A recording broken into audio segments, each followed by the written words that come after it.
Hello, my name is Avery Kotlarczyk and I'm from Mayaca City, Florida, and today I'm going to be giving you my reasons on why I placed this class of Guernsey senior 2-year-olds 4, 1, 2, 3.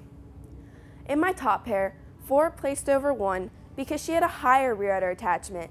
She had a stronger, longer, smoother blending foreudder with a more desirable teat size and shape.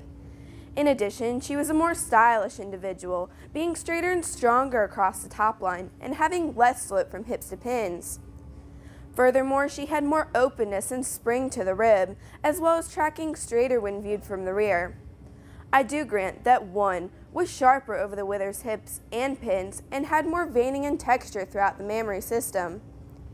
In my middle pair, 1 placed over 2 because she was taller and longer from end to end. She exhibited more width and capacity throughout, being longer from hips to pins. In addition, she had a wider rear udder attachment. She had a longer, stronger foreudder with a more defined medial suspensory ligament.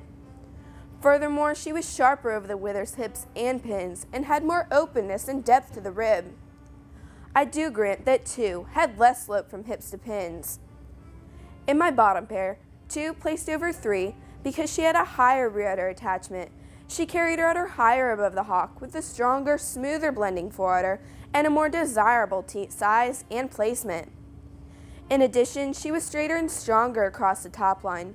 She was more level from hips to pins, as well as having more sweep and spring to the rib. I do not fail to recognize that 3 was longer from end to end and had more depth of body. However, 3 lacked the youthfulness of udder and strength in mammary attachments to place any higher in the class today.